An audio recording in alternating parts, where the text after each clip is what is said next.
હવે વાત કરીશું રાજકોટની। રાજકોટના જામકંડોરણાના સાજળિયારી ગામમાં વીજ તંત્રની બેદરકારીને કારણે 40 જેટલા નિર્દોષ ઘેટાના મોત નીપજ્યા છે। ખેતરમાં ચરવા ગયેલા ઘેટા વીજ લાઇનના ખુલ્લા અર્થિંગ વાયરના સંપર્કમાં આવતા વીજ શોકનો ભોગ બન્યા હતા। એક સાથે 40 પશુઓ ગુમાવનાર પશુપાલકને અંદાજે ₹5 લાખનું આર્થિક નુકસાન થયું છે। આ દુર્ઘટના પાછળ વીજ તંત્રની બેદરકારી જવાબદાર હોવાનો સ્થાનિકોનો સ્પષ્ટ આક્ષેપ છે, કારણ કે વારંવાર રજૂઆત કરવા છતાં પણ તંત્રએ કોઈ સુધારો કર્યો ન હતો। હાલ વીજ તંત્રની ટીમ ઘટના સ્થળે પહોંચી અને તપાસ હાથ ધરી છે।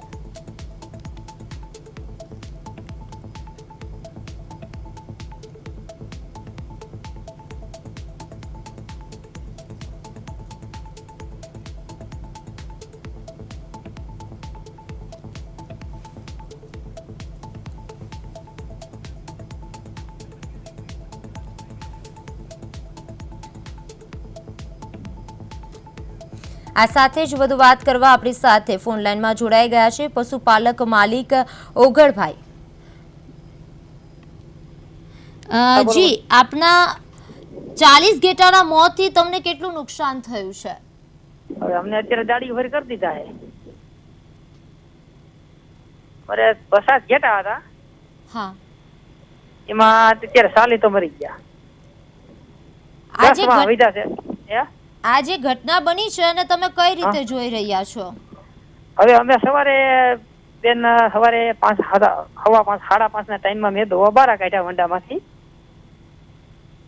હલો, એટલે બારા કાઢ્યા ને તે અહીંયા પડખ્યામ સામો જે બી છે એને ઝટકા ઓલો શોર્ટ એનર્જી આવે ને બારા કાઢેલ છે એને જ ઓલું અર્થિંગ થી ખુલ્લી પ્લેટ હાવ પડેલી, હાવ ખુલ્લી, કોઈ પાસે કાંઈ વસ્તુ નહીં। એટલે એમાં કરંટ થતા એ માલ રખડતો એમને હલાઈ ગયા હતા। જેટલા ત્યાં ગયા ને એટલા બધા એ સ્થળે મોત સોંતરી નાખ્યા। જી, શું તમે અગાઉ વીજ તંત્રને રજૂઆત કરી હતી આ બાબતે? એટલે એમાં 2 વર્ષ પહેલા આપણે સોલાર નો પાવર અહીંયા આવ્યો ને તે સાહેબ ને એમાં ખાલી એટલું કીધું તો સાહેબ તમે આ છે ને બંધ કરી દેજો। જો અમે કોઈ બોર્ડમાં લખી એવું બેન અમને આપેલું, બરાબર? આ મોઢે બોલીને કીધું તો સાહેબે એવું કીધું કે તમે તમારા આ બધું કમ્પ્લીટ થઈ જાય ને એટલે મારે જારી માર દેવું, કાર બાંધ દેવું। ઈ લઈને કઈ બાંધ્યો નહોતો। જી, આ ઘટના બની એ પછી એની ખેતરમાં શું સ્થિતિ હતી? આ જે ઘટના બની, જે ઘેટાના મોત થયા એ પછી ખેતરમાં શું સ્થિતિ હતી? ખેતરમાં તો કાંઈ નતો, જે બિન વંડી બાજુમાં જ છે ખેતર, ક્યાં હતું અહીંયા? હા, તો હવે વંડીની બહાર છે, બરાબર? એને ઓલા અર્થિંગ ઉતાર્યા હે। હા, તો હવે તમે તંત્ર પાસે કઈ મદદ અથવા વળતર માંગો છો? માગ્યું અધિકારીને અને સાહેબોને પૂછ્યું, ભાઈ તમે મજૂરી માણસ ગરીબ માણસો છે, બરાબર? તો અમને નુકસાન થયું ને એમને વળતર આપો। તો એ સાહેબો એવું કીધું કે આનું 3000 રૂપિયા આવે। કીધું 15000 માં અમને દેતા નથી, બરોબર? અમને મળતું નથી, તો 3000 રૂપિયા આવીને તો અમે શું એમાં કરી? જી, હું તમને રોકવા માંગીશ। આપણી સાથે ધવલભાઈ પરમાર ડેપ્યુટી એન્જિનિયર છે, એ પણ જોડાઈ ગયા છે। જી, આપનું પ્રદેશ 24 માં હાર્દિક સ્વાગત છે। સૌપ્રથમ તો આ જે ઘટના બની છે એને તમે કઈ રીતે જોઈ રહ્યા છો? હાલ અત્યારે છે ને અર્થ લીકેજ ના હિસાબે જે બનાવ બન્યો છે, ફીડરમાં કોઈ ટ્રીપિંગ આવેલ ન હતું। 66 kV સબસ્ટેશનની દિવાલની બાજુમાં જ અર્થ લીકેજ ના હિસાબે જે બનાવ બન્યો છે, વીજ શોકના લીધે જ બન્યો છે।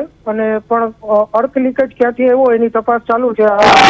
સ્થળ ઉપર છીએ અને એવો જે માલિક છે એમનું પણ હમણાં મેં નિવેદન લીધેલું છે। હાલો, હા, અને એમને જે વળતર માટેની વાત છે, અમારા કાર્યપાલક સાહેબની બધા સર્ક્યુલર સાથે લઈને આવ્યા હતા। અમારા જે ગવર્મેન્ટના સર્ક્યુલર મુજબનું જે કંઈ એને વળતર આપવા માત્ર છે તેને મળવા પાત્ર છે એ પણ એમને રૂબરૂમાં જણાવે છે। જી, આ જે વીજ લાઈનની બેદરકારી જે થઈ રહી છે એની તપાસ કે કશું થઈ રહ્યું છે? હા, અત્યારે તપાસ ચાલુ જ છે। હું હજી હાલ સ્થળ ઉપર જ છું।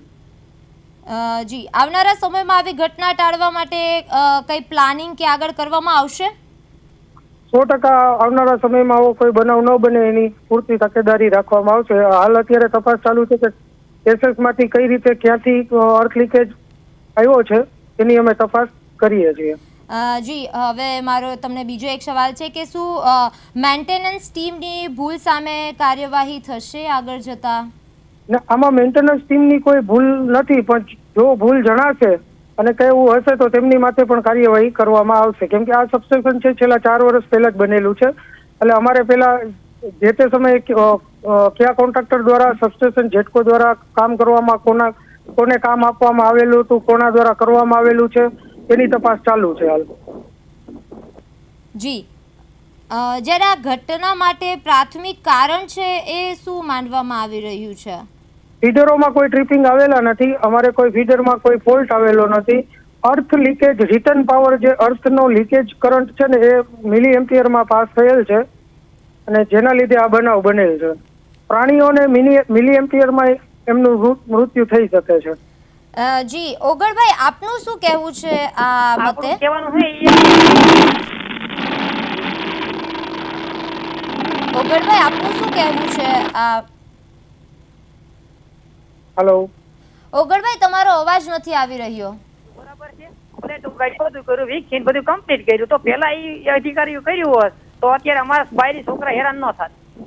એને કઈ લેવા દેવા છે? અત્યારે અમારા બાયડી છોકરા હેરાન થયા છે. એ તો એમ કે અમારો કામ વાક છે, અમારો ક્યાં આ વાક અમારો મરી ગયેલો અમારો વાક. અમે એવું કેતું કીધું કે વાત તમારો તમે કહેતા નથી મારો ભાઈ. ભગવાન પણ જરા ખામું જો અમારા બાયડી છોકરા મજૂરી માણસ પણ અમે તમને સરકારના નિયમ મુજબ 3000 મેં તમને મેં આ સર ને વાત કરી, તમે એક કામ કરો, અમારા 33 મરી ગયા, તમે અમને 20 લઈ ગયા, હાલો અમારા 14 ભલે ગયા, હાલો. તો અધિકારી ભાઈ કઈ બોલેલા નહીં, કોઈ 14 અમારા ભલે ગયા, અમારી કઠણાઈ, હાલો. તમે એક વિચાર કર્યો, 3000 નો માલ અમે સરકારના નોકર કહેવાય, અમે સરકારના સર્ક્યુલરના આદેશ મુજબ અમારા ઉપલી અધિકારી સાથે તમારા વાત થઈ, એ પોતે રૂબરૂ આવ્યા હતા. તમે હમણાં અમારા ઉપલી અધિકારી સાથે વાત કરી. હા, તમને સરકાર તમને પગાર કેનો દે તમે કયો, હાલો. જી જી, તમને ધ્યાન રાખવાનું છે, બીજો કોઈ પગાર દે છે તમે કયો, હાલો. ના 100%. હા, 100% તો ભાઈ પૈસા ભરાને અમે કઠણે બિહાર દીધી. 100% અમારા બાઈ છોકરા દાણા વિના થઈ ગયા. અમારે શેની માથે ગુજરાન કરો, વરસાદ નથી. અત્યારે કોઈ પટેલ લોકો દાડી બોલાવતો નાલો ને કમ દાડી વેચે હવારે. હવે અમારે પછા જીવ હતો એમાં અમારે બધું ગુજારા નાખતા. આ એમાં પછામાં આ સાલી તો પૂરા થઈ ગયા, 10 વૈધા હવે. અને તોય તમે એમ કીધું 3000 રૂપિયા અમારે સરકાર થઈ આપી. હવે તો આ 3000 હું આ 10 લઈ જાય ભાઈ, અમારું જે થાવું ભગવાન દઈ દે. બીજું હું જે પીવાનું કે તમે લઈ જાઓ અને મોજ ફેર્યો. અમારો ભગવાન જેવો થોડી અમારો દ્વારકાનો ઠાકર જાણે ભાઈ, એ પૂરું પાડી દે અમારું. આવને વેદના બોલતી હોય સર, એમ પાછા એમ કહો કે આ કોઈ ઓલું નથી તો તમારે પેલા આ કમ્પ્લીટ રાખવું જોઈએ. જી ઓગળભાઈ તમારી માંગણી શું છે? મારી માંગણી અમે એ જ કે અમને ન્યાય મળે ભાઈ. અમારે બીજું કાંઈ કોઈ અધિકાર નહીં. તું નથી અહીંયા હતા એને અમે કોઈ કઈ તું નથી કીધું. શ્રી બની ગયું, મેડમ બની ગયું, બરાબર છે. આપણે હવે ઈ જો એના હાથમાં નથી, એને કઈ સાઈન બને એવું નથી, બરાબર છે. આપણે ઈ કોઈ એવું નથી કેતા, પણ અત્યારે અમે તો હેરાન થઈ ગયા ને. જો ક્યાંય નોરિયા એકતા વરસાદ થતો નથી. ધવલભાઈ આમાં તમારું શું કહેવું છે? આમાં શું ન્યાય મળશે? ન્યાય મળશે ને એમને વળતરે મળવા પાત્ર છે. એમને અહીંયા સમજાયું હોત, અમે સ્વીકારી લીધું છે કે ભાઈ અર્થ લીકેજ જે કરંટ પાસ થયો છે, વીજ શોક લાગેલ છે, એના માટે એફએસએલ પણ થયું છે. ઈ પણ સ્વીકારી લીધું છે ને કે જેટકો અથવા પીજીવીસીએલ જેનો તમને મળવા પાત્ર રકમ છે એ મળવા પાત્ર છે. અર્થ લીકેજ કરંટ પાસ થયો ત્યારે ફીડર ટ્રીપ નથી થયું, તેમ છતાં જે કઈ લીકેજ કરંટ પાસ થયો છે એ સ્વીકાર્યું છે કે આમાં થયેલ છે એમ, અને એનું એફએસએલ માં મોકલાવ્યું છે. તમે હાજરીમાં તમે હતા, હું 6:30 પોણા 7 નો તમારી સાથે જ હતો ને. હું તો અહીંયા 5:30 વાગ્યા અહીંયા અત્યારે હું અહીંયા જ છું ને, હું પોતે અહીંયા જ છું ને. તમને ખબર છે કે હજી તું કઈ દૂર નથી ગયો. તમે હજી અહીંથી મારી પાસેથી ગયા ને 10 મિનિટ નથી થઈ, બરોબર? ભાઈ એ ખોટી વાત છે કે હું ખોટું બોલું છું એવું છે? પણ તમે ખોટું નથી બોલતા ભગવાન, અમે ક્યાં કઈ તમે ખોટું બોલો છો, બરાબર? પણ અમારું માંગ અમે પૂરતા પ્રયાસ અમારા સાહેબો અધિકારીએ તમને કીધું કે પૂરતા પ્રયાસ કરી અને અમે તમને વળતર અપાવશું. વળતર નું એ સાહેબે કરી કે 3000 રૂપિયા વળતર આપે. 3000 માં એનું બસ લઈ નું આવે તો 3000 લઈને અમારે શું કરવું? અમારું જી થાય ભલે થયું, બીજું શું. એના માટે તમને આગળ એના માટે તમે એપ્લિકેશન આપો, એની આગળ અમે મોકલાવી દેશું. અમે ઉપલી કચેરીને મોકલાવશું કે ભાઈ આ 3000 વળતર ન અત્યારે હોઈ શકે. એ મેં તમારી સાથે એ રૂબરૂ વાત કરી કે તમે મને એપ્લિકેશન આપી દો, અમે જોઈ લઈએ આગળ. 3000 વળતર કેદું ની હાલે છે તમે કયો? 2006 વખત ની હાલે, 20 વર્ષ થયા. કેટલા? હાજી. કેટલા વર્ષ થયા? 20 વર્ષ થયા ને? હાજી. હે? હા. હવે જરાક આકડીમાં અમે તો શું કે કોઈ મારતા નથી, પણ મારી તો પછી 30,000 દંડ ભરવો. એક આકડી ની છે. આ તો અમારો 34 જીવ મરી ગયો છે. તો ન્યા કાયદો નથી, ન્યા કાયદો અહીં કાયદો નથી છે નહીં. એક વર્ષ કઈ અમારે માલધારી કોઈ છે જ નહીં. જી ધવલભાઈ અને ઓગળભાઈ, આ પ્રદેશ 24 માં જોડાયા એ બદલ આપનો આભાર. હા. Thank you. રાજકોટ શોર્ટ સર્કિટથી 40 ઘેટાના મોત નીપજ્યા છે. સાજડિયાળી ગામે નિર્દોષ પશુનો ભોગ. વીજ તંત્રની બેદરકારીથી પશુપાલકોમાં રોષ જોવા મળી રહ્યો છે. અર્થિંગ પ્લેટ ખુલ્લી હોવાથી આ દુર્ઘટના છે તે સર્જાઈ હતી અને પશુપાલકોને અંદાજે 5 લાખનું નુકસાન થયું છે. શોર્ટ સર્કિટથી 40 ઘેટાના કમકમાટી ભર્યા મોત નીપજ્યા છે અને ખુલ્લા અર્થિંગ વાયરના કારણે આ અકસ્માત સર્જાયો હતો. જ્યારે 40 ઘેટાના મોતથી પશુપાલકને ₹5 લાખનો ફટકો પડ્યો છે. વીજ તંત્ર સામે પણ પશુપાલકોનો આક્રોશ વ્યક્ત